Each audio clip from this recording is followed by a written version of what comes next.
Hello and welcome to Pierre the Chef, the show that typically seems to begin these days with 10 to 15 seconds of silence because the software starts streaming before it tells us that it started streaming. Uh, I'm Christopher, and I'm here with Steve, as always. Hello, hi. Steve. Hi, everybody. Hi, and we're doing a show Pierre the Chef, the show that I'm no longer working at the call center. I actually get, certain federal holidays off, so I'm home today instead of having to be on the phones at work, and so decided to do the show here on Monday instead of Sunday because of a scheduling thing that Steve had going yesterday. Yeah, that's right. I had something to do that wasn't this show. It's hard to believe that this show is not the top priority in both our lives, but there we are. It's unbelievable. So I'm not sure if I should even ask, but where's Pierre? He said he wasn't interested in doing a show about President's Day because it's not his president. Because and I'm like, we have Trump. He's not really our president either, but he wasn't convinced by that. Yeah, I mean, okay. I mean, does he not? Like it's basically George Washington and Abraham Lincoln Day. Right, which is something that we can get into once we get to the main topic here. Which, does he have a problem with George Washington? That's Pierre, probably. Because I would love to hear about it. Okay, fair enough. Yeah, it's only his eponymous show. We don't need him here. We never have before. Oh, that guy. Very true. I tell you. So, we each have our own beverages here. That's right. Yeah, there you go. Yours is what are you drinking? Oh, warm tea, actually. I'm drinking. Stay warm here in the winter. I'm drinking coffee from my Star Trek mug with the sexist original slogan, "To boldly go where no man has gone before." The sexist original slogan. Yes. Okay, well, yeah, that was the time. I mean, the pilot, the original pilot with Pike, there's actually a throwaway line where he says that he still can't get used to having a woman on his bridge. Yeah, it's like, so women weren't even allowed on the ships until recently. And then in the final episode of the original series, women were finally being admitted, or considered at least, for command school. So, it's a very progressive 23rd century. Yep, and I think we talked about that near the end of the last episode, so this might be an instant rerun already. Yeah, this is show number 21, so we're probably out of ideas by now. Yeah, we don't need to worry about it anymore anyway, because Discovery has retconned all of that shit. So, yeah. Up yours, nerds. Yeah, I finally saw the first episode because it was actually on YouTube. CBS put it on YouTube, so I saw the first episode of the season. They released the first one for free to try to hook you. Yeah, and then they're like, pay us, however much a month, and then we're going to try to spread them out as much as possible so that we're only doing like 15 episodes. We'll do them in clumps of 5, and then we'll take a month off. So you actually have to pay for 6 months to see 15 episodes. That was the whole scam behind the short treks, which totally worked on me, by the way. Was and this is how they got, and it's pure genius, and it worked on me. Wasn't there only one released a month? Yeah, there was one 15-minute episode released a month, so you had to subscribe for, if you're one of those like me who was going to be like, well, I'll just subscribe for Star Trek and then I'll cancel my subscription for the rest of the year. You had to subscribe for 4 extra months to get. How much did that cost? It's $9.99 a month. Oh god, you spent $10 for 50. Yeah, I did. Oh, Steve, you're the reason they do things like this, because people always fall for it. There's always something. Yeah. You must be so proud. I'm a mark. But hey, you got to see them. You got to see them earlier. You got to see when they were released. That's what's important. That's right. And then I got to see them when they were released, and then do a video about them after they were all released. So because if you saw them 4 months later, they would have been stale. They would have changed by then. I didn't want all the other Trekkies to be talking about them for 4 months with me just left in the dust. Why that? And here we are. Yeah, and here we are. And I'm $40 poorer. So yeah, President's Day, right? So your Patreon contributions are going to good use. Exactly. Yeah. Thanks, patrons. You helped you could, a small amount of your contributions went for me to subscribe to 4 months of CBS All Access that I didn't even really need. Although I tell you what, they're getting smart this year because they've probably got me for most of the year this year, because as soon as Discovery is over, the Jordan Peele Twilight Zone reboot starts, and I'm all aboard for that too. So yeah, they've done 2 or 3 Twilight Zone reboots already, and none of them really hung on for that long. No, and I'm curious to see how this one goes. I'm encouraged by the fact that, first of all, it's Jordan Peele who's sort of godfathering it, which is a good sign. And also, they're only doing 10 episodes for this first season. So hopefully, they've got like some really good ideas, and they're just going to give us like 10 strong episodes instead of like you look at the first season of the original Twilight Zone, that's like 30 episodes. It's ridiculous. Yeah, originally that's how television worked. It was meant to be disposable, and you're just constantly churning out new material. I mean, you look back, you get the shows that premiered in the 60s, or like Hogan's Heroes, I think, did like 34, 35 episodes in the first season. Yeah, it's absurd. And they didn't rerun any of them, really. I mean, some of those shows, they ran new episodes right through Thanksgiving and Christmas, unless it happened to fall right on Christmas Day. Yeah. You see, original broadcast dates were December 22nd and December 29th. They just churned right through with new episodes. Christmas? Who cares? Don't you want to see if those wacky POWs can escape the prison camp? Yeah, well, they were never trying to escape. That's true. They had a pretty good life there. It wasn't like the Stalag 19 or Stalag 13 movie. It was it's a very weird concept for what was essentially a sitcom. And like a really goofy sitcom, like a super silly, like 1960s, absurdist kind of sitcom. And it's like, hey, I have a great idea. Let's have it be about POWs in a Nazi prison camp. It's like, that sounds like a barrel of laughs. Yeah, awesome. I hope it's so many of the people involved in that show who played the Nazis were Jewish. Yeah, so I guess maybe it was their way of taking revenge. Yeah, in a way. I think Warner Klemper played Colonel Klink, which is a very clever name for a prison commandant. And he said if they ever did anything that made the character sympathetic, he would quit. Yeah. And as far as the Twilight Zone reboots, though, which is what we were talking about a moment ago, goes, I think I've seen one episode of each of the previous ones. Okay. There was one that called Crazy as a Soup Sandwich. It was written by Harlan Ellison that I vaguely remember with the first reboot. And then the more recent one, they did a follow-up to the episode with Bill Mumy and Cloris Leachman and sending people out to the cornfield. They actually did a follow-up to that all these years later, and I saw that episode. I remember that one. Yeah. That was sort of like the big draw of the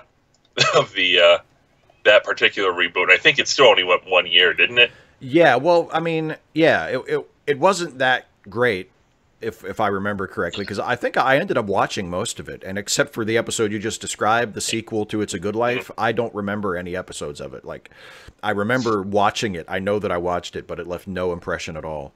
And it was on UPN, so like nobody was going to watch it anyway. And people don't have necessarily the patience for anthology series anymore. Yeah, maybe. I mean, I think it's the sort of thing that works better in a bingeable platform, because I know a lot of people, and I'm one of them, who still enjoy the classic Twilight Zone on Netflix, where if you just want to have like your own personal Twilight Zone marathon, you can do it. You can just go one after the other after the other. And like I haven't really watched a whole lot of it, just lack of time really. But like people love Black Mirror, and that's an extremely bingeable show. So I mean, I think it depends on the format, and it just depends on whether or not it's a good show. Like if it turns out to be a good show, then I think it'll be successful. There's certainly plenty of people who are rooting for it. Yeah, because I haven't actually watched Orange is the New Black, but I've heard that is a really good show, but you have to binge watch it. That if it was released one episode a week, it would be unwatchable. And I don't know how true that is, because like I said, I haven't watched it, but certain series seem to be designed for the binge watching in a way they didn't used to be, because it wasn't practical. I haven't seen Orange is the New Black either, but I'm just glad they finally sent Captain Janeway to prison. Where she can pay her debt to society. And then anthology series, another problem with them is that they can be very, very erratic, because you can have a brilliant episode and a terrible episode, like back to back. Yeah. And it's you don't know what you're going to get. Outer Limits had come back, or they used the name for some new show at some point. Yeah. And I remember the first episode of that I saw was absolutely breathtakingly brilliant. I loved it. It was everything a show like that should be. And Michelle Forbes was a main character in that episode. She was playing like an FBI profiler trying to solve mass murders, cold cases and stuff. And they found a fingerprint at a murder scene of somebody who at the time that the murder occurred would have been in like first grade.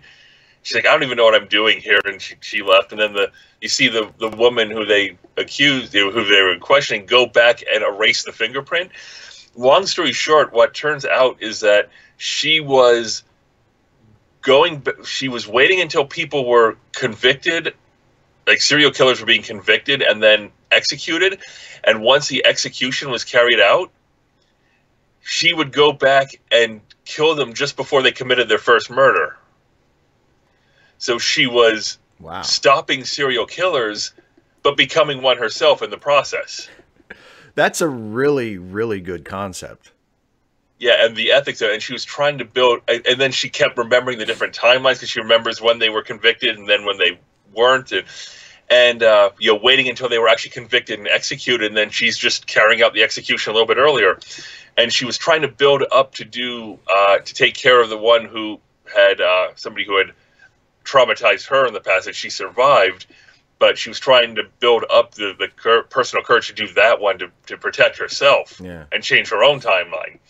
And it was a really, really good episode, and it raised some very interesting ethical questions. I mean, like I said, it's everything that a show like that should be. And so I decided to watch another episode, and in it, Neil Patrick Harris is playing somebody who was developmentally disabled, and it was a mining town. They dug too deep and dug up some sort of alien space worm that was infecting people, and he was the one who ended up having to save them all. I'm like, wow, this is garbage. Because anthology series are like that. I remember, I don't remember either of those episodes, but I did watch that show a lot when they were first syndicating it. Mm-hmm. And because originally it was on Showtime, and then they would syndicate like slightly edited versions to take out all of like the more adult stuff. And I used to watch it a lot when it was first being syndicated. And yeah, I remember that the same way. Like some episodes were just brilliant, and others were just awful, like just so bad. And it had such an up and down, like the original Twilight Zone, like every episode is not a masterpiece, but it's not quite as starkly up and down like that. I mean, most Twilight Zone episodes are at least okay. Watchable. Yeah, or at least pretty good. And there are one or two that I might say like, oh no, you don't have to watch that one. But most of them are okay, and a lot of them are just genius. But with the Outer Limits reboot, yeah, it's like, Jesus, you don't know what you're going to get. It might be like something that you'll always remember as like a creative high mark of TV, and it might be something that you're like, how did that even get made? That's sort of the Deep Space Nine approach. They had brilliant episodes, and then they had the Ferengi and Vic Fontaine episodes. Which I must admit that I like a lot more now than I did when they were first on. But anyway, we're 15 minutes in, so maybe we should get to the topic that we cobbled together 90 minutes ago. We're supposed to talk about President's Day. Yes, because it is President's Day, or at least President's Day observed. I don't know if it's actually literally President's Day, because we, other than Thanksgiving and Christmas and New Year's, we don't really observe holidays on the day that they occur anymore. Yeah, and does that make sense to you? Because businesses don't want to have the midweek problem, and people like the 3-day weekends, so we pretend that it's a solution that benefits everyone, even though it's not really. Why don't we just move the holiday to whenever the day is that we observe it? Like, if we're going to observe President's Day today, then let's just make today President's Day. President's Day is observed on the third Monday of the month. There you go. Yeah, so not every month. That would be a bit much, but so President's Day is a holiday that was created to screw people out of an extra day off for Lincoln's birthday. Right, because Washington and Lincoln have birthdays very close together, and they decided rather than have 2 federal holidays like 10 days apart, they would just do President's Day, and now every president gets a participation trophy because we're not just doing Lincoln and Washington, we're also doing, James Buchanan and Ulysses Grant, and unfortunately possibly even Donald Trump. He has the title of president, so this is a day where theoretically we're going to observe him just like we observe Richard Nixon and George Washington. Whoa! you threw Washington in there with Nixon. Well, just the point being that there's some incredible highs and some incredible lows in the presidency, and now we can't separate them anymore. They're all glommed together in President's Day. And we observe, trying to save the nation and reunify after the Civil War with the same people who put the Japanese in internment camps and who committed crimes to protect themselves to get reelected. And it's all together now. I think what you're saying is that the American presidency is the Outer Limits reboot of history. See, you thought all that was pointless, didn't you? But it came back. Good job. Yeah, good job, us. We planned it that way. You're not great with the segues, you say, but that one was pretty spot on. Thank you. Yeah, so yeah, theoretically, it's just like a generic, let's celebrate the fact that we have presidents, which is so generic and vague and problematic given how many horrible presidents we have had in our history that it kind of makes you wish they had just call it Lincoln and Washington Day. Because they're the 2 that most people can agree on were pretty good presidents. And I know Washington, they both have their issues, obviously. Washington has the whole, plantation slave owner thing. Yeah. Well, everyone's problematic. Everyone's problematic. But, they are the 2 that are usually near the top of the list, or if not at the top of the list, whenever they survey. And and they put together the best American presidents list. It almost always goes Lincoln, Washington 1 and 2, and then you might see Jefferson in there. You generally don't see Millard Fillmore in there. Yeah. 5 minutes of Trump just popped up. I know. I made a mistake. You ever make a mistake? Never. No. Well, not. I have just set the bar very, very high for myself, and I'm going to fall flat on my face before this episode is over. I never made a mistake either till just now. I haven't made a Trump mistake. Yeah. Sorry for showing everybody Trump's face in an inadvertent way. So I guess maybe the Martin Van Buren Appreciation Society. A lot of people wouldn't have even noticed if I hadn't seen it and commented, so I apologize. Yeah, there are people who just listen to my videos and don't even watch, so they were traumatized needlessly. Well, at least they didn't see his face. That's true. It was better for them than it was for us. So, but I mean, President's Day. I mean, I appreciate the day off, but I'm not quite sure. As you said, it's kind of vague and ambiguous. What is it that we are? If we're not celebrating individual presidents who did great things, then what exactly are we celebrating? Just that we have a top office in the land and people hold it from time to time? They hold it for a time and then they stop?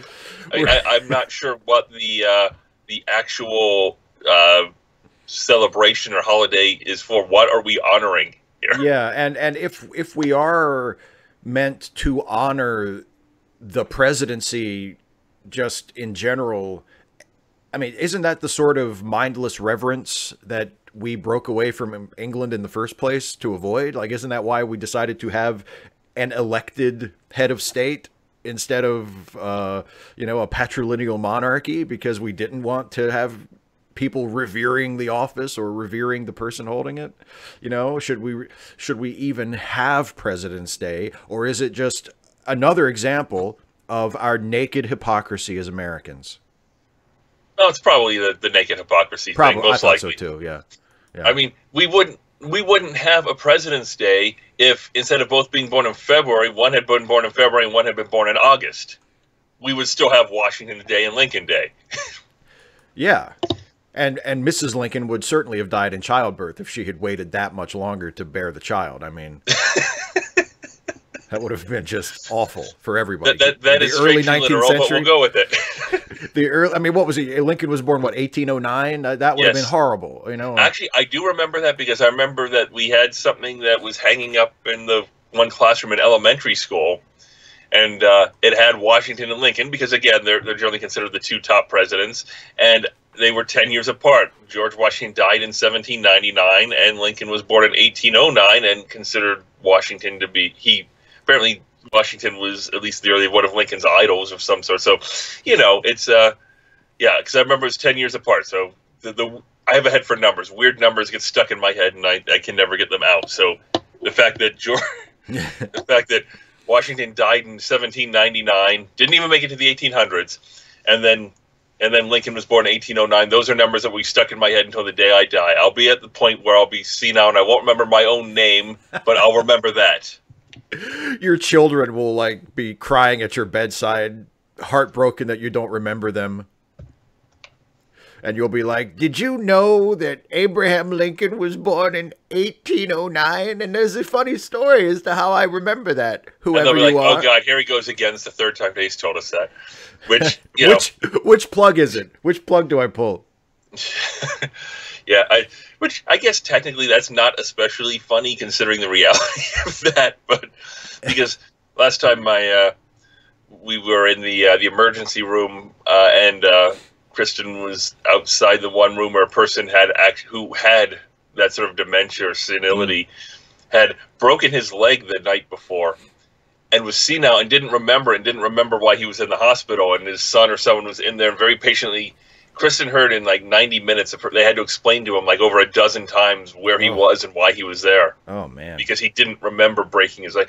In fact, he so did not remember that at one point he decided he didn't need medical care and tried to get up and walk out. That's not good. No. Jesus. So on one hand, yeah, we probably shouldn't be making jokes like that. On the other hand, we're probably going to continue to anyway, unfortunately. I think I'm a little more eager to indulge in bad taste than you are, but you are not immune. No, I am not. You're just.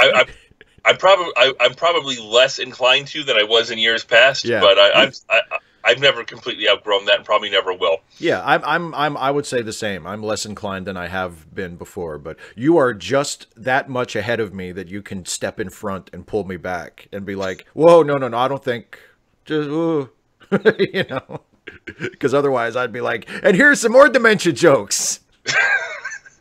I got a bunch of them. And if those don't offend you, I'll go to the domestic violence jokes. Oh, God. No,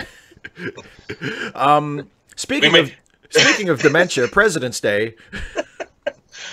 Donald Trump. Oh, my God. Can it be Presidents except Trump Day? Oh, I would love. You know what? Pelosi should pass that bill. We hereby rechristen President's Day all presidents except Trump Day. Yeah. Even William Henry Harrison, who's only president for 30 days, he earned it more, you know? Somewhere, if there is an afterlife, William Henry Harrison is on cloud 9 right now because he is like finally someone else who can be inarguably the shittiest president. It's not going to be me anymore. They'll say, yeah, all he did was get sick and die, but at least he wasn't Trump. I don't think that he got an F for his presidency. I think he got an I for incomplete. Yeah, actually, you're right. He didn't have the chance to do anything. I think he and also James Garfield, not always, but often, is sort of excluded from the lists because their presidencies were cut so short. Garfield's not nearly as short as Harrison's, obviously, but still, he didn't have much time to really do anything. So it's not really fair to be like, well, gee, who's better, FDR or him? It's like, well... Let's see. FDR had, 13 years, and this person had 30 days. Let's see if this is a valid comparison. Yeah, really. As Archie Bunker once said, we voted for him for 2 terms. We didn't know he was going to hang on to the job like a pope. But, it's like, this person's the best hitter who ever lived because he went 2 for 3 in his career. How many people can say they did that? Yeah. He had 667. Ty Cobb didn't hit 667. 667 lifetime average, buddy.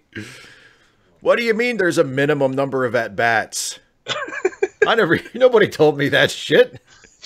I thought I could have one really good first game and then just retire and go to the Hall of Fame. See, we were talking about President's Day for less than 10 minutes. We're already talking about baseball because I don't know that we have a whole lot to offer on President's Day. Our President's Day discussion was the William Henry Harrison of President's Day discussions. Look at it. I'm on fire today. You are. We should do this on Monday more often. I know, right? Oh, my God. It's just that I've had twice as much coffee as I usually have. Because you had one from the sexist one, you had one from where no one has gone before that's less sexist. Right. You decided to be an equal opportunity coffee drinker. Exactly, because that is the definition of justice. You pay attention to the sexist version, and then you pay an equal amount of attention to the non-sexist version. So it's equal time. That's the centrist position. Exactly. You empower the bad people and the good people equally, and that is fairness. And that is what President's Day is all about, empowering the good presidents and the bad presidents equally. Nice. I like it. Oh, my God. I got nothing. I really got nothing. I admit it. I have about 35 minutes I could do on James K. Polk. No, I'm kidding. I have nothing on Polk. Well, that would be like I've got a one-man tour. James K. Polk. I play in bookstores and street corners to disinterested audiences remembering in the single digits. Nobody goes, James K. Polk, I am there. Yeah, my favorite president. Can I just tell you, I had a joke loaded for him, and then I realized I was going to say he was the alcoholic president, and then I remembered, no, that was Franklin Pierce. I have nothing on James K. Polk. I have nothing on him at all. I don't even know what his vices were. I wonder how many people could name 20 presidents. Oh, man. You think we can? Can you name 20 presidents? Oh, I guarantee you I can name 20 presidents. I think I probably could, too, without too much. I could probably... Yeah. In fact, I think I can name them in order from, like, Eisenhower forward, most likely. Oh, yeah. Yeah, from I think I could get all of them. But Eisenhower was what, the 30th? 30... Oh, man. I'd have to count backwards. Yeah. I guarantee you I could name 20 presidents. I could probably name half of them. Yeah. Yeah. I couldn't necessarily get them all in order, but I could name half of them easy. I think I could get 20. Should I be proud of that? It's a somewhat impressive but ultimately meaningless historical factoid. Yeah. So of course you should be proud of it. Leaders are.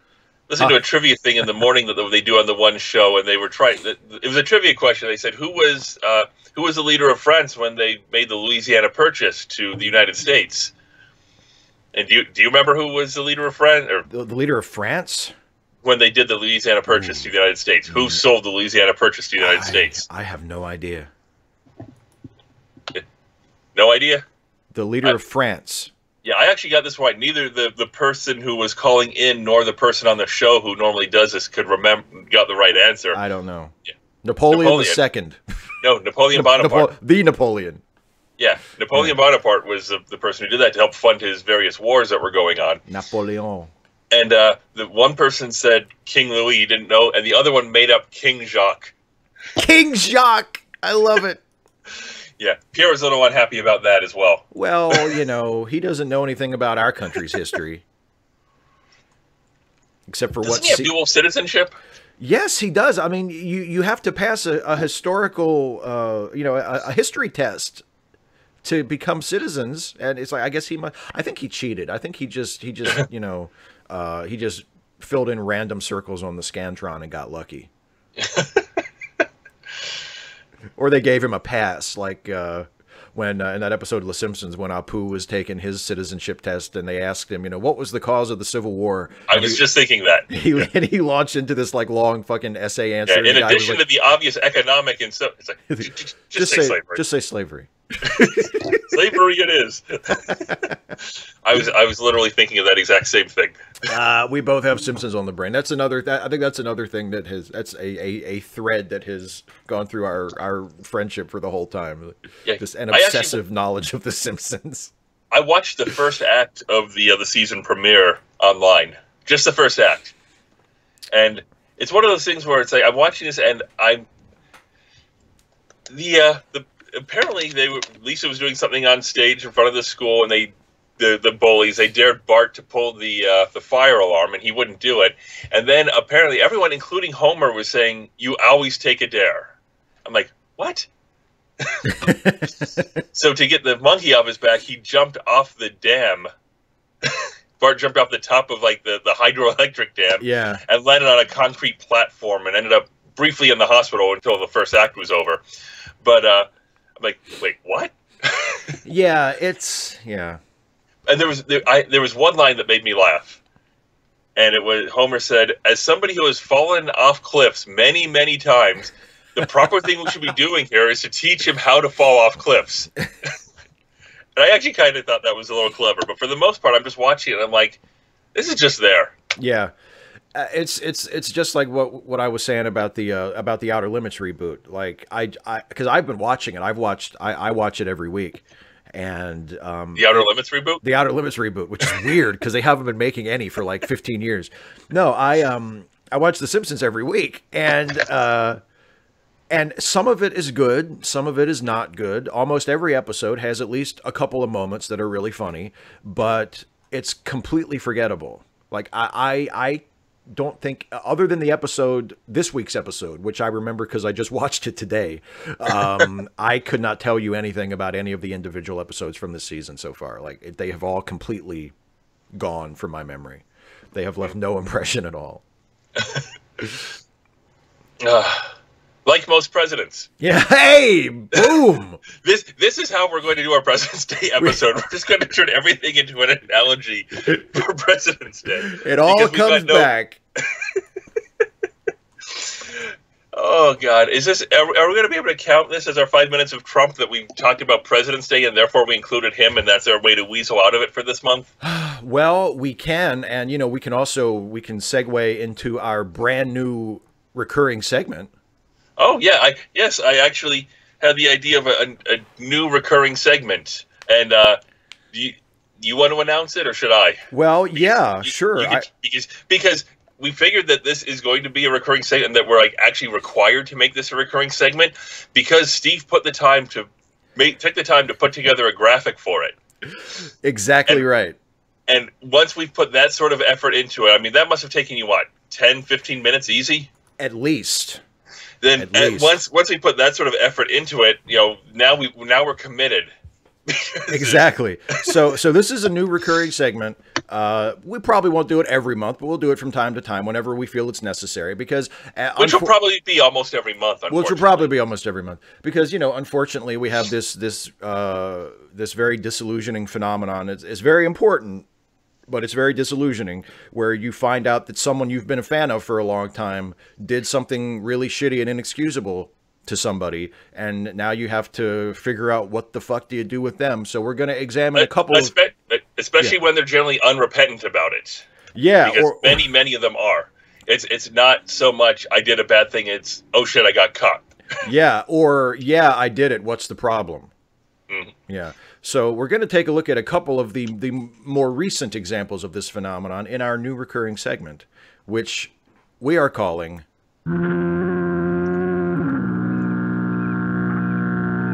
Who's Garbage Now? And I love the fact the graphic actually has video. We're moving up in the world. We didn't even have an on-screen timer when we started. And you are right. That was a very labor-intensive graphic to make. Let me just step you through the process. I had to go to the stock footage website. I had to type in garbage. I had to find the right clip. I had to download it. You actually had to hit enter, too. I had to hit enter when I typed in the search term. I had to put it in my video editor. I had to choose a font. I had to hit export. Since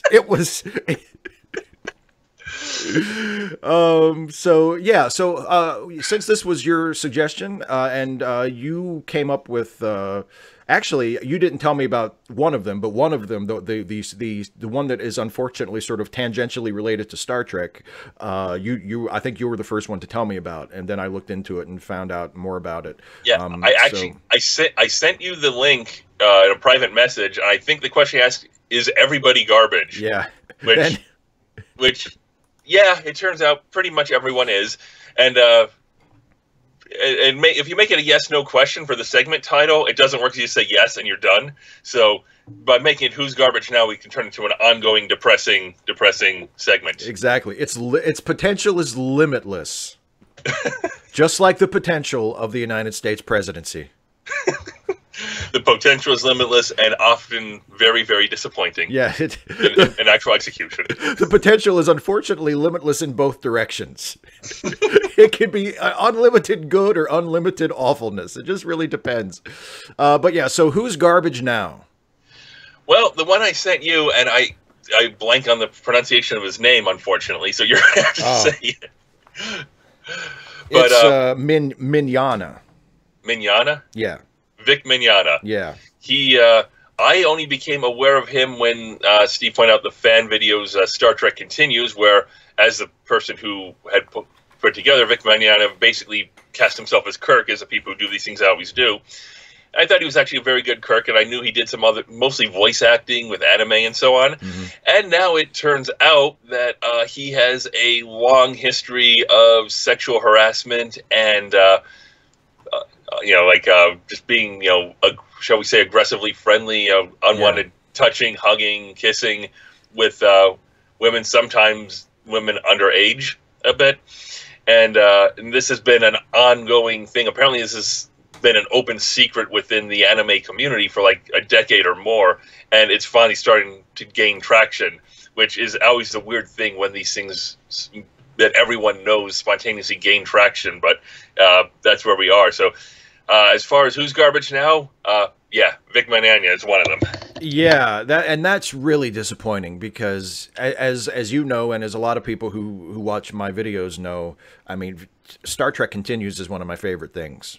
I mean, I think it's the best Star Trek fan series ever by far. Like, I don't hands down. Yeah, it's not even close. And not only in the production quality, but like acting quality. I mean, a lot of these get people who just, they can read lines, they can make faces, they have no idea how to actually act. Right. Yeah, I mean, and every, like, the production design, the production quality, the writing.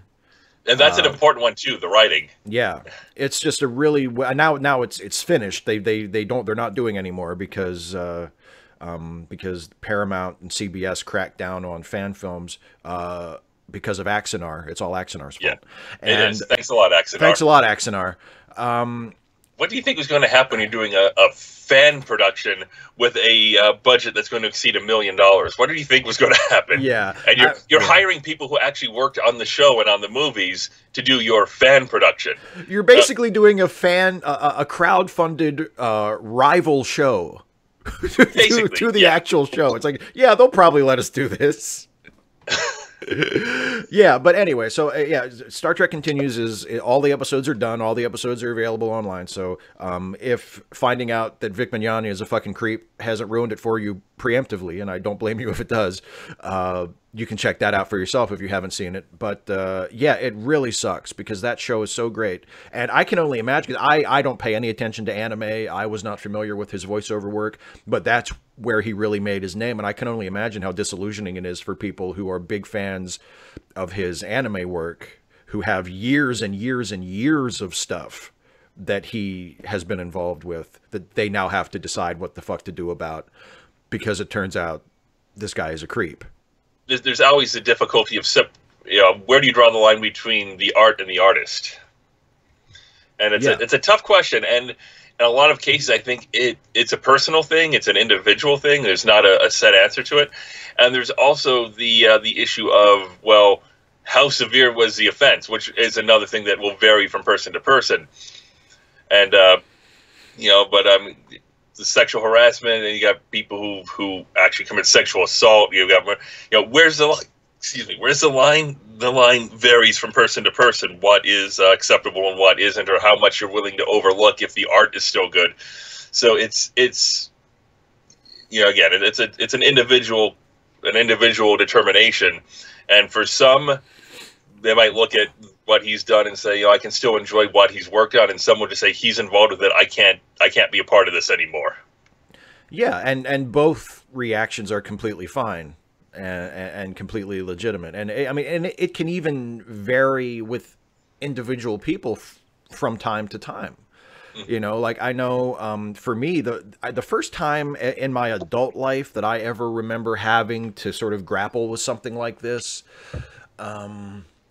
was in 2007 when I, as a wrestling fan, had to decide what to do with Chris Benoit. Because Chris Benoit, as I think a lot of people probably remember, especially if you're a wrestling fan, Chris Benoit was at the time was a fairly prominently featured wrestler in the WWE and was very, very well respected as a great wrestler among wrestling fans. And he killed his wife and child and committed suicide. And you have like, at that point, you have like 20 years worth of legendary matches by this guy that if you're a wrestling fan, you probably cherish. And now you have to be like, oh, Jesus Christ, what do I do with this? And for me, initially, I was okay with it. Like, I was able to watch his matches and separate it out and just say, okay, I'm just not going to think about what happened. I'm just going to watch this. But now I feel like I've come to the other end of that. Now I feel like I'm not super comfortable watching a Chris Benoit match. So it can change. It can vary from person to person. Like, you might decide, you know what, I really love whatever the anime was that he did. You know, I know Vic Mignon is an asshole, but I'm just still going to watch it because this is important to me. But in a few years, you might be at a different place and you might decide, you know what, I can't do this anymore. And that's completely fine. And there's the issue of this is a creative work that involved a lot of different people, and should I reject this art because they cast this person? If they'd cast somebody else, I wouldn't have this issue. You know, is that a valid reason to stop watching something or to reject a production because the one person out of many, many people who are involved in it turns out to be garbage? Yeah, and as you said, I mean, it can be a very complicated issue. And it's something that everybody has to sort of decide for themselves what they want to do with. And there's no right or wrong way to do it. If you want to fucking, you know, take all your DVDs of Vic Mignogna's stuff out into the yard and set fire to them, that's fine. But if you think, actually, I can get past this, that's okay too. Yeah, because I think when we did our show about problematic people, and I had basically said I have two reactions to some things like that. Some people, when they completely reject artists or people because of stuff that they've done, in one example, I said there's two parts of that. One is from where I'm standing, that's a big overreaction. But then the second part is not everyone is standing where I'm standing. Right. And some people have a very different life experience, very different approach, and certain things can be much more prominent or much more impactful on them than they are on me, and you know they have every right to react much more strongly than I do to certain offenses. Yeah, exactly. And my rule is just as long as you're not a dick about it, you know, you can react however you want. Like if you're a dick about it to other people who have a different reaction, then that's different. I mean, if you're going to tell someone else that if you're okay with it, they should be okay with it too, then that's not fair. You know, other people should be able to react to it however they want. You know, just don't be a dick about it.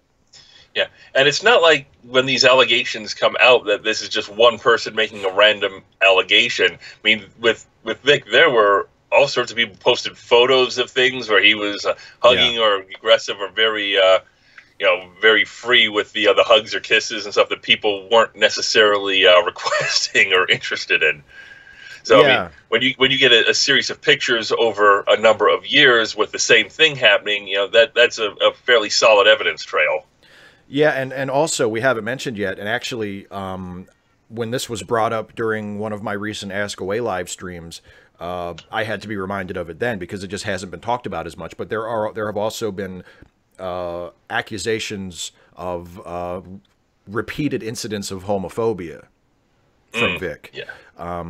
Because Vic is apparently religious. I didn't even know that until this. Right. But Vic is apparently like super Christian guy.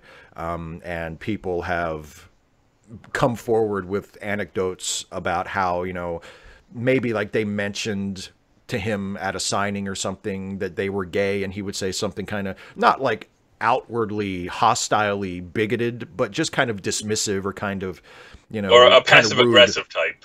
Yeah, exactly. Like something that was at the underneath everything was kind of unkind.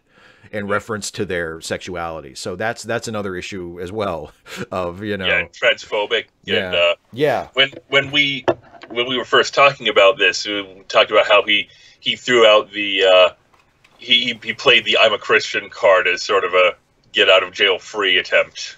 It's like, it doesn't matter what God you worship. Certain behaviors are still wrong, and people aren't attacking you because of your religion. They're pointing out that what you did was wrong.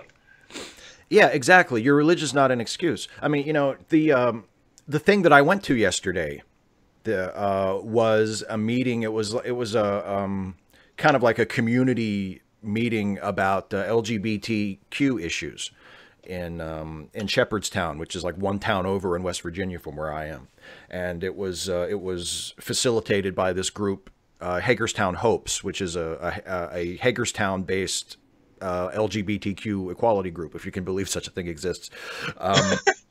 Yeah, I was a little surprised when I saw what the event was. I mean, first it says you're going to a church. I'm like, okay, that's a little odd. And then I saw what the event was. I was like, oh, well, that makes more sense. Although the very existence of this particular event is a little surprising, but it's a good sign. I'm not mad or anything.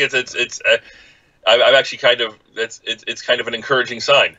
Well, yeah, and like the reason I bring it up is that it was hosted by the Shepherdstown Presbyterian Church, which is a Presbyterian church, and is openly, vocally pro LGBTQ. They have a rainbow flag that they fly out front. They advertise themselves as, we are open and welcoming to LGBTQ people.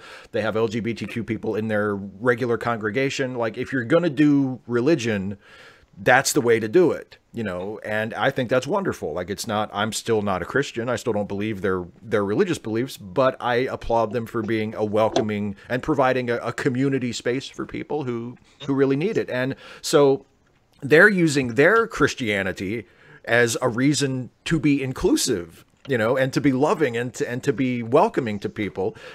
And I think that's great. So that is so encouraging after so many religious groups use it as a members-only society. Like, these are the qualifications that you need. You have to believe this. You have to exclude this in order to be a member of our community. Yeah. So if you're going to be like an asshole to gay people and trans people, and you're going to whip out your Christian card, you're like, I'm sorry. Well, so you basically, you've chosen one of the shitty versions of Christianity. Congratulations. Like, you get no excuse from that. Like, choose a shittier version. If you want to get like a pat on the back for your Christianity, then choose a less shitty version of your religion. Okay. Yeah. So that's, yeah. So and there's another one too, right? It's not just Vic Mignogna who turned out to be shitty. This other one is one that is more recent and has gotten a lot more mainstream attention, because he's one of them music singers.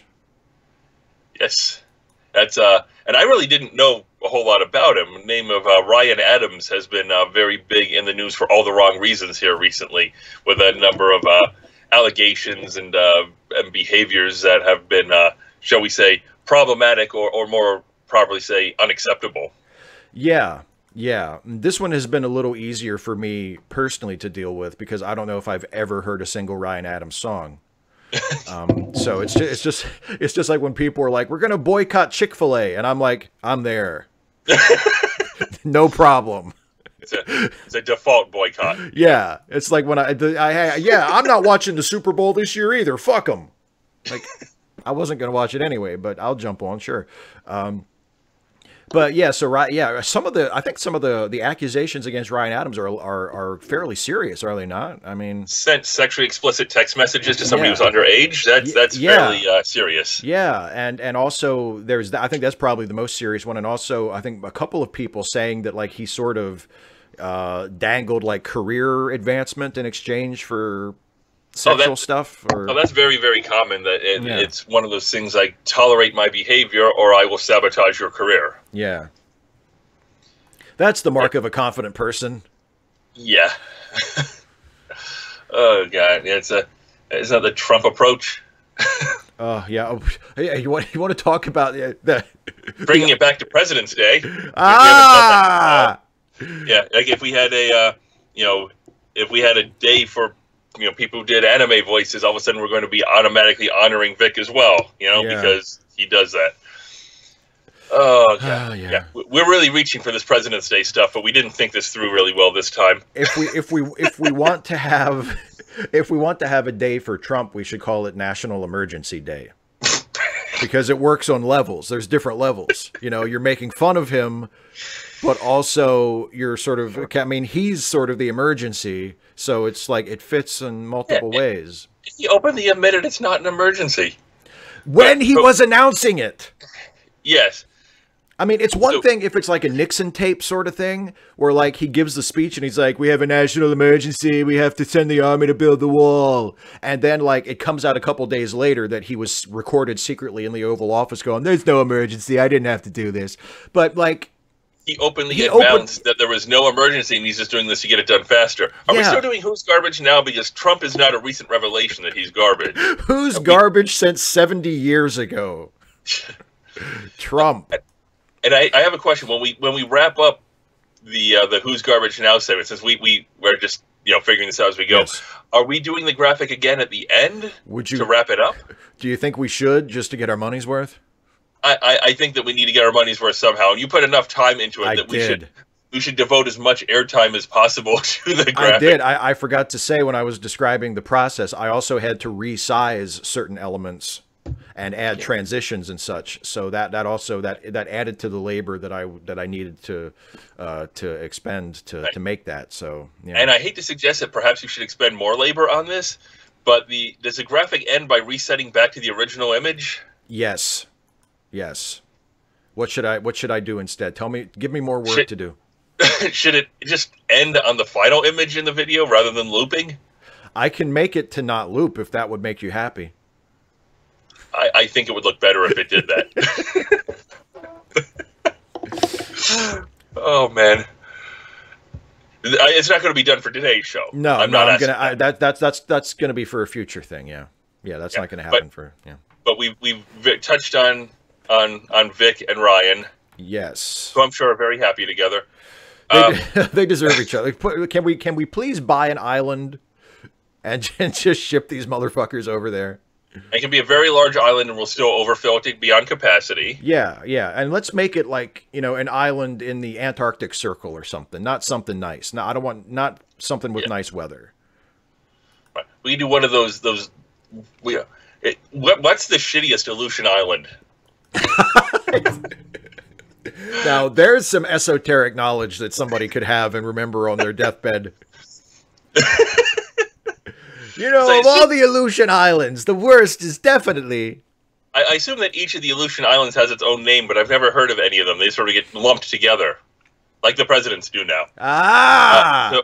Are we done with Who's Garbage Now? Yeah, let's say we're done with Who's Garbage Now, and accordingly.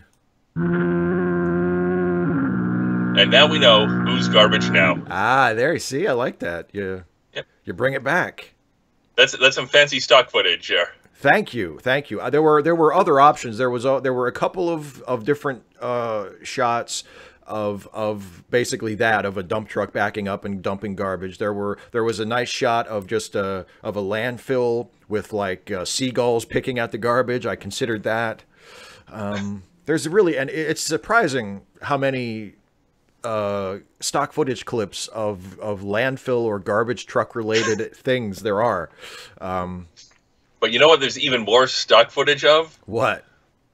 Images of women who look absurdly happy to be eating salad. There's hundreds of them, and it's always, and they've got the bowl and they've got the fork and they're holding it up and they're because salad. They are so happy to be eating salad. Because I used to work for a food company, and they would have they used dozens of images. It's always the person smiling into the camera as they're holding up the fork of salad, and it's just, I don't know why that is such a popular stock footage issue, but it's just a subject of so much, and I don't know why. I should write a Whirlpool commercial based on salad so I can use one of those. So you can use like 10 of them. Don't believe us when we say we have the best salad there is? Ask her and her and her, and she likes it too, and she loves salad. If it's the whirlpool, then it's like, but women's opinions don't matter. So here's some men who like it too, because the whirlpool is going to be so terrible. I think eventually, as far as the ads go, I think eventually I'm gonna have to start turning it toward like the sponsors will be less and less acceptable, you know, but it's money Worley has to take so that he can keep doing the show, you know. So at first it'll just maybe something just kind of secular, you know, like a salad bar restaurant or something, and then it'll just sort of inch its way. Or it could be the commercials from Toby Benson's agency. I really think that Toby Benson should buy some ad time on there. Yeah. That's the most obvious, because someone asked Detective Agency and Krav Maga dojo. Someone asked, I think someone asked in a comment to the most recent Whirlpool video. They said, "Is Michael Worley ever going to show up on Steve and Stuffy?" And I said, like, I don't have any plans for it. Like, in my head, they're in the same universe, because I honestly don't give a shit. To me, any two things can be in the same universe. If you ask me, like, I could. You're going to start doing your own crossover fanfic, and you know what? If some people out there are impatient waiting for Steve to do the crossover, they can write their own. That's right. Yeah, I don't think that you have any guidelines regarding fan fiction regarding your work. No. The subject has never come up because nobody's ever wanted to write any. Nobody's ever written any, so it's never been a problem. Just don't axe an army, and we'll be okay.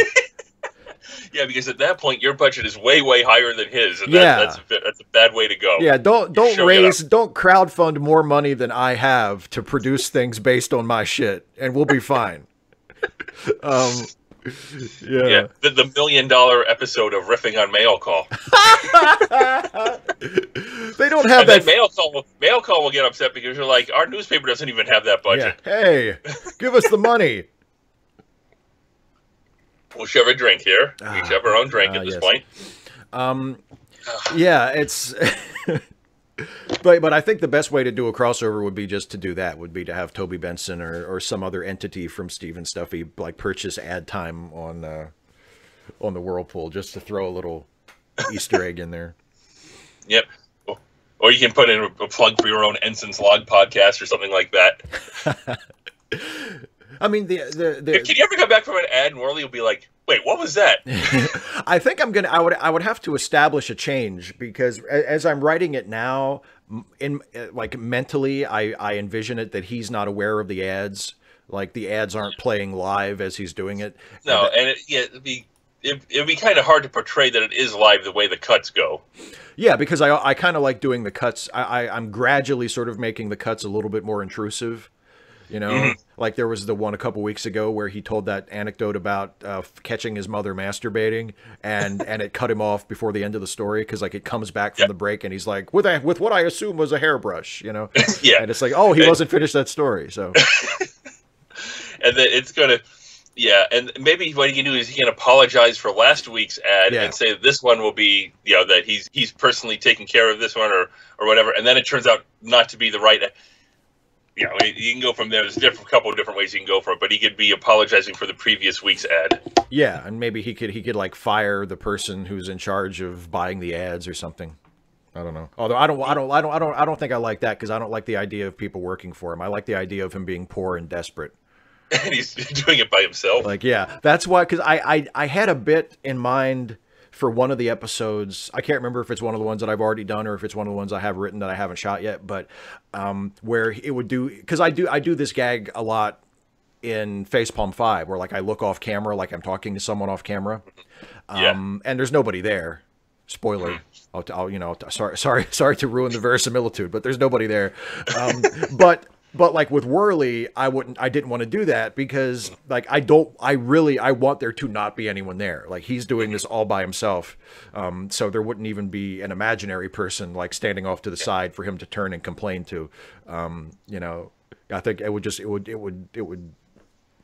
take away something that I want to establish with him, that he's, you know, he's doing this all by himself.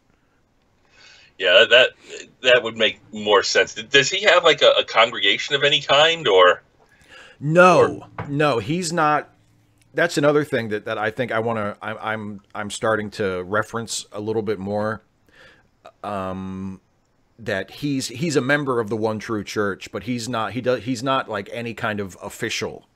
He's just sort of he's like a lay person, and he fancies himself this enlightened, divinely inspired interpreter of the scripture and teacher, but he's not like an actual official member of the church. He's not a priest or anything. So, and his rival at the TV station, Doug Mark Fairsing, who is the guy who like basically has Michael Worley's life that he really wants. He's like the anchor of the local news, and he's a 5-time local Emmy winner and blah blah blah.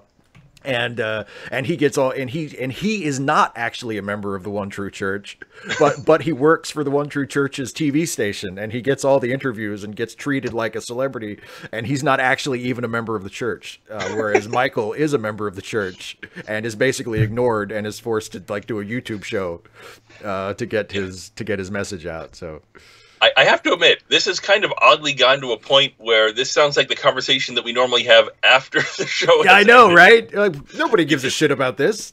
Shop talk about my fucking my weird YouTube show. Well, it seems I don't know, but we do our own little talk about Star Trek and stuff. We sort of covered that with the Who's Garbage Now.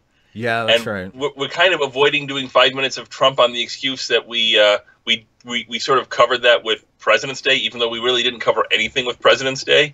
So if this was like the Simpsons episode, Comic Book Guy would sneak out here and say worst episode ever, because I don't know what we've accomplished here. We're just having fun, which is really the important point, right? Yeah, exactly. And by the way, can you imagine how much Comic Book Guy must hate Star Trek Discovery? I mean, I bet he just loathes that show. A lot of, I think that a lot of the hatred for that show is simply the fact that it's so different from what came before in a lot of ways, and people don't like change, which is, again, why they did the same show for 18 years. But Star Trek needed to do something new, and it's doing something new, and they're going to gain some people, and they're going to lose some people, and that's just the way life goes. Yeah, well, I mean, me and Jason were talking. Jason, who is the co-host of my podcast, not one of the other Jasons. Are we going to cover all of your other projects here today? Well, but we were out of curiosity. we were talking about Star Trek Discovery. I can't remember if it was on the air when we did our live stream on Friday or if it was off the air. But we were talking about Star Trek Discovery at some point, and he made the point. He said, this is somebody's Star Trek. Mm-hmm. Like this, there's somebody who is watching Star Trek for the first time, and Discovery is their entry point, and they love it, and it's their show. Mm-hmm. And all the people who are like, well, that's not Star Trek. It's like they're speaking a foreign language to those people. Like they don't understand. What do you mean it's not Star Trek? Of course it's Star Trek. It's great. It's the whole reason why I like Star Trek. So I think we keep that in mind as well. I mean, even for someone like me who I mostly really like the show. Mm-hmm. I'm critical of certain aspects of it, and there's certain things even in the second season so far which I think is an improvement over the first season, but there are still some things about it that I think they could do better. But overall, I really like it. But even when I'm critical of it, I have to remember, there are people who like because I follow people on Twitter who say like this is their favorite Star Trek show, both new fans and like longtime fans who've been watching it forever, who say that this is the best Star Trek series they've ever seen. I'm not there. Like, I don't think that, but a lot of people do. And there's no Star Trek Day, so you don't have to honor every show the way you have to honor every president. No, I will never acknowledge a day that forces me to honor Star Trek Nemesis. That just isn't going to happen. I will rebel. But it's one of those things where you can like a thing without having to like everything about the thing. You can like a show without having to know its entire history. You don't have to be a super fan. You can just be a fan, and that's okay. And that's what most fans of a show are. They're people can't tell you who played number one back in 1965. You don't have to know that in order to be able to enjoy Discovery. Yeah, it's not important. It's like there's not a gatekeeper to fandom. No, well, there shouldn't be. There are people who try to be. Yeah. And there are people who will drive fans away, unfortunately. But there is no official gatekeeper. If you like the show, enjoy it. It's fine. That's great. There's nothing more to it. Exactly. There shouldn't be anything more to be said. If you like the Ferengi episodes of Deep Space Nine the best, you're weird, but more power to you. More power to you. And like I said, I actually like those a lot more than I ever used to. But yeah, I mean, it doesn't, that's something that, like, because when I talk about elements of Star Trek in my videos that I don't really like so much, I've sort of learned to be a little bit more diplomatic about it. Not to pretend to like something that I don't like, because I would never do that, but just to not be so harshly judgmental of it, because I recognize that there are people who really like it. And honestly, there's nothing that I really, really like despise. You know what I mean? Like I can go off on, what I don't like about Star Trek Voyager, but it's not like I hate it. Mm-hmm. I don't despise it. I don't, I will admit, I am obviously, as I've gotten older and theoretically wiser, I understand certain issues better. Even back then, there was an episode of Deep Space Nine that I intentionally did not watch. When I saw the promo, I'm like, I'm not watching this. And it was an episode called Prophet and Lace, which had the double strike of being both a Ferengi episode and it was Quark in drag, which gave the impression it was going to be problematic on a lot of levels there. Yeah, and I intentionally did not watch that episode, and I have still not seen that episode, and I have no intention of ever going out of my way to see it. That is such a weird episode. I mean, it is, I think it is very problematic, but it's also like, it's one of those episodes where it's like, yeah, it's super problematic, but it's also like weirdly progressive in a couple of ways. Because like, is it weirdly progressive in a you tried and I appreciate that, but ouch sort of way? Yeah. Like we say about certain episodes like MacGyver and other shows that did very special episodes that it's like, you're trying, but wow, this is the wrong way. Yeah, kind of. Yeah, and it's not the way that I'm thinking in which that episode is a little progressive. Like it's one of those things that's not. And Deep Space Nine did this a lot, where they would just throw something in the background. And you would, if you notice it, you're like, wow, that's amazing. Like the episode where I think it's Bashir and Sisko are just like, they just make a casual reference to a male crew member being pregnant. And it's just like, and to them, it's just the most natural thing in the world. It's just something that happens. It's not unusual. And, they're talking about like, what gifts they should get him for the babies or whatever. And it's just like anything else. And that's sort of this quietly revolutionary thing from like the early to mid 90s where it's like, wow, a man who's pregnant and nobody thinks it's weird. Everybody thinks it's just cool, and that is one of those things that makes it kind of hard to do episodes like that without sounding preachy, because if it's not an issue anymore, you don't really do an episode that directly addresses it. You sort of toss it out there, but it's not, you don't draw attention to it. Like when you try to do an episode about an issue, it sort of plays, especially with like a future like Star Trek, that issue is still an issue, which goes against what you're trying to say. Yeah. Well, that's why in Star Trek they often have to they have to invent like the future version of it, like when they did the episode Dax where I was just gonna say the Dax episode where they had to sort of make up like, oh, by the way, Joy and Trills aren't supposed to associate with their relationships from their previous host. Yeah, sorry, we never mentioned that before, but it's like super important.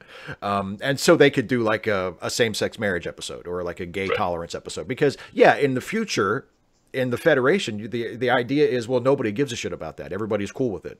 They've overcome that prejudice. But we haven't. So if you want to make a show about it, to speak to us, you have to find a way to represent it without having that literally be the subject of the show. And, with Babylon 5, Straczynski once said that one of the things that, I think the thing he said he got the most hate mail on Babylon 5, the most hostile reaction, was nothing to do with his portrayals of, creeping fascism or same-sex relationships or anything like that. The the thing that got the most negative feedback was a throwaway line that Garibaldi tossed out in one episode when people were starting to sort of have like a hero worship thing for Sheridan after he came back from Zahadum, and people are like kneeling in front of him, and he's embarrassed by it. And then Garibaldi is furious. He's like, and at one point he comes up with the line, "He can't be the Pope. He doesn't look anything like her." And that one pronoun, he said he got more negative feedback on that one pronoun, that one word, than he did on anything else he did in the entire run of the show. But that is so brilliant. Like, because you know when you write that people are going to be pissed, but hopefully you also know that it's going to be the right people who are pissed.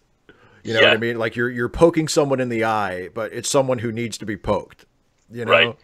Oh, that's brilliant. Babylon 5 is a show we need today. That needs to be seen again, because the whole story arc of of what happens on Earth, and the stories about protecting against outside influences and aliens, and then becoming more and more more of dictatorship, and organizations that start out to protect you and then start becoming your stormtroopers. That show is basically happening now in real life. Yeah. And it's something that, it would be great if that would come back, but because of the weird ownership on how that was produced, it's owned by like 3 different entities, and none of them are willing to put forth the effort, because I guess Warner Brothers is the one who'd have to put forth the effort to get it back, but then they don't get as much profit from it because it's split among the other things. So I think Straczynski was once told they're done with Babylon 5. It's never going to air again. Yeah. Well, I know there was a weird situation. As far as I know, it hasn't been resolved yet. But the series is available to stream now on Amazon. I don't know if it's all of it or if it's just like the 5 seasons of the main show. I don't know if they put up like the sequels and everything or not, but I know at least the 5 seasons of like the main Babylon 5 is streaming on Amazon, but it's only in standard definition. And I remember seeing J. Michael Straczynski saying, like, I know that Warner Brothers has the original film versions of the episodes somewhere in their vault, and it would be super easy to just to put those up, and they would be higher definition than because the ones they have up now are the ones that were originally broadcast on TV in the 90s, which are standard definition and much lower quality than what people are used to seeing now. And for whatever reason, it hasn't happened yet. And he was sort of, like you don't have to do anything. All you have to do is put another version of it online. You don't have to scan it. You don't have to, upscale it. All the shit that they had to do for Star Trek: The Next Generation to make it look really good in HD. Like, you don't have to do any of that. They have to go to their archive, and they would have to type in Babylon 5 high definition. They'd have to hit enter, and then they would have to bring it up, and they would have to upload it. It's a lot of work. And who's gonna pay somebody to do that?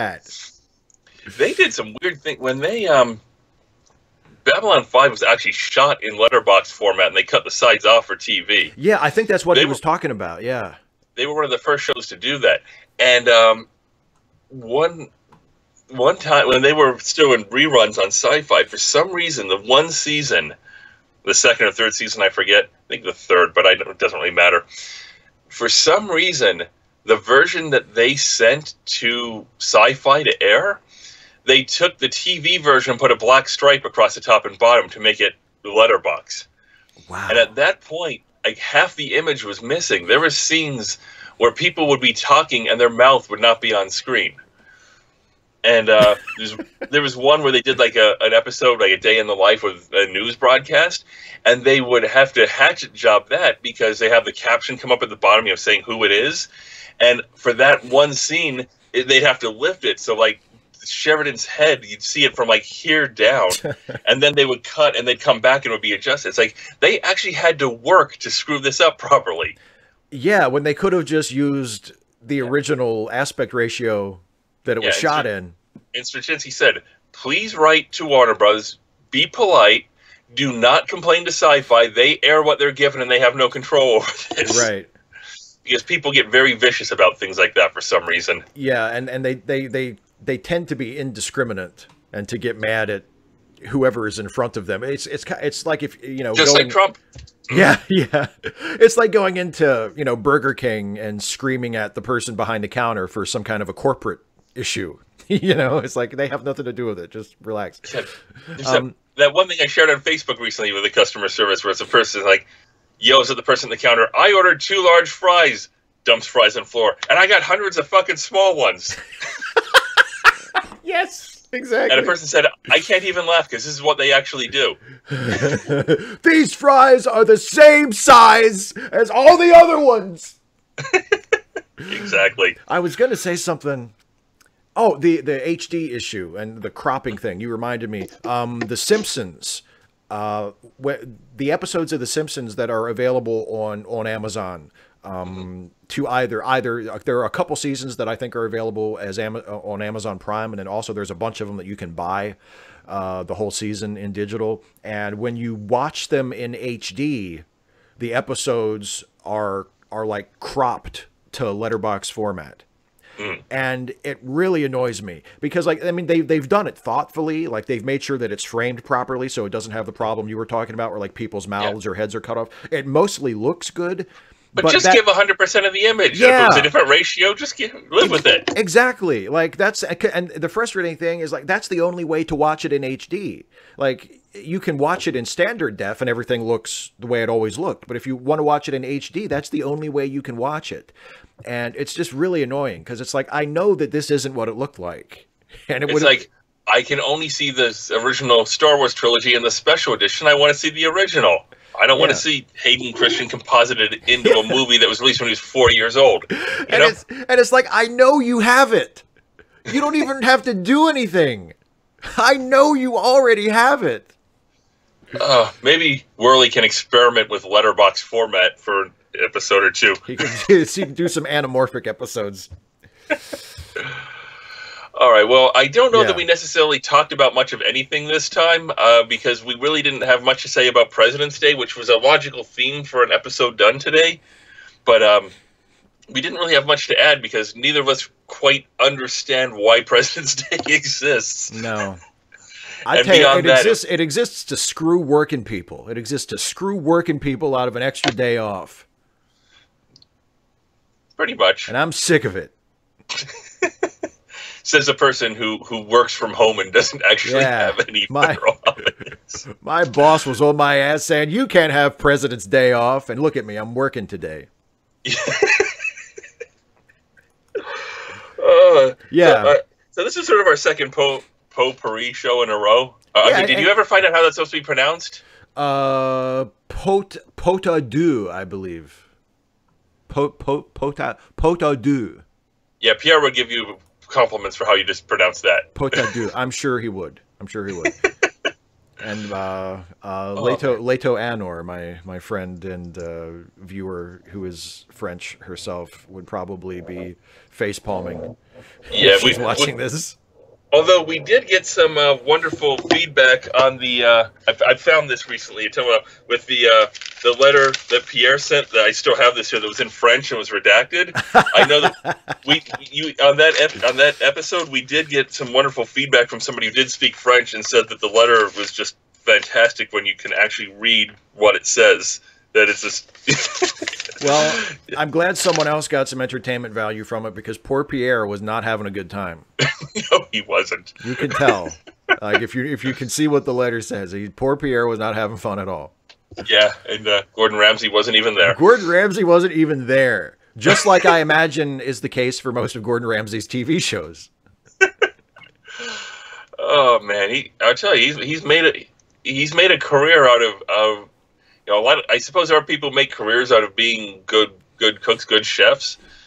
But he has managed to make that a lot more publicly marketable in a way that no one else ever has, which is not necessarily a bad thing, But if we're talking about Gordon Ramsay, I think it's time to wrap up. We've gone so far afield.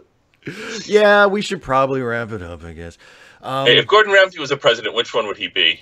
Oh man, you know what? That might be a good President's Day project for Pierre to make him appreciate the holiday more. Every year on President's Day he could bake a cake with a scene painted on the top in icing of Gordon Ramsay as a different president. So he would be, the first year he'd be Ramsay George Washington, and then it would be Ramsay John Adams and Ramsay Thomas Jefferson, and it would just go on and on. You know, I think that would be a good thing for Pierre. Oh, Pierre.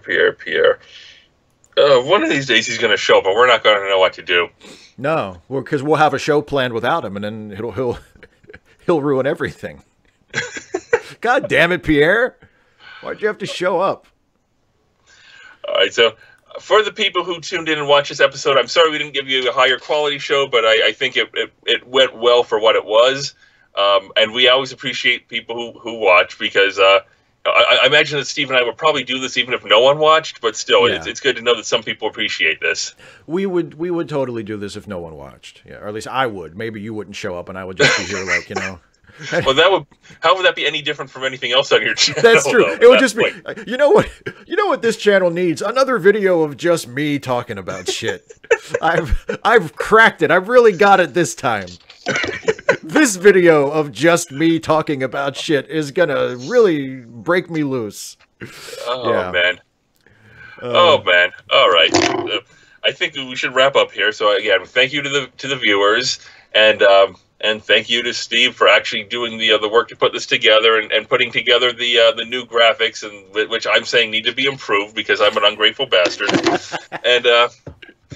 And thanks to Pierre for helping give us the name of the show, and apparently not much else. You know, it's not nothing.